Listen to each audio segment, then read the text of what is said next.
এই জবান আল্লাহ পাক বড় দামি করেছেন, বড় দামি করেছেন।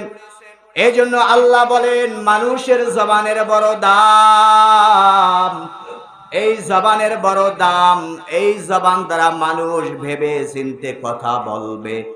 আর কোন মানুষ যদি এই জবান দ্বারা যদি ভেবে চিন্তে কথা না বলে, ওই জবানেই মানুষকে জাহান্নামের ভিতরে নিক্ষেপ করবে। এই জবানের কারণে মানুষ জাহান্নামে যাবে। আল্লাহর নবী হাদিসে কয় এই জবান মানুষকে কেমন দূরত্বে জাহান্নামে ফেলাবেন। বলে পূর্ব এবং পশ্চিমের ভিতরে যতটা দূরত্ব, এই জবান মানুষকে ততটা গভীর জাহান্নামের ভিতরে নিক্ষেপ করবে।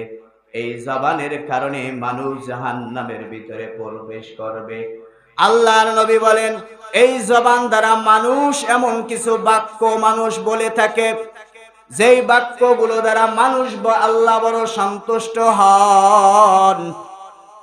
কিন্তু মানুষ ওই জবান দ্বারা এমন বাক্য জিনিস উচ্চারণ করেছে যেটা মানুষ উপলব্ধি করতে পারে নাই, কিন্তু আল্লাহ পাক খুশি হয়ে ওই বান্দার জবানের দ্বারা উচ্চারিত বাক্যের কারণে বান্দাকে আল্লাহ পাক জান্নাতে দিয়া দিবেন।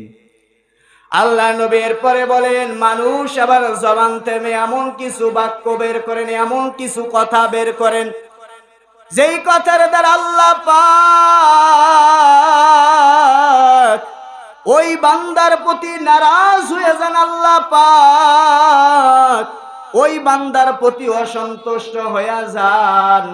বান্দা এমন জিনিস বান্দা উচ্চারণ করে যেটা বান্দা উপলব্ধিও করতে পারে না, কিন্তু বান্দার ওই বাক্যে উচ্চারণ করার কারণে তার প্রতি অসন্তুষ্ট হইয়া বান্দাকে জাহান্নামে দেন।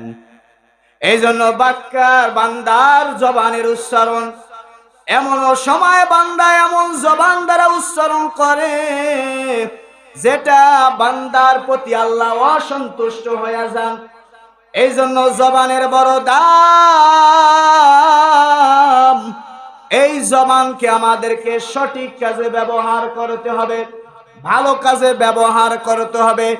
আল্লাহর নবী সাল্লাল্লাহু আলাইহি ওয়াসাল্লাম হাদিসের ভিতরে বলেছেন মান কানা ইউমিনু বিল্লাহি ওয়াল ইয়াউমিল আখির ফালইয়াকুল খায়রান আও লিয়াসমুত।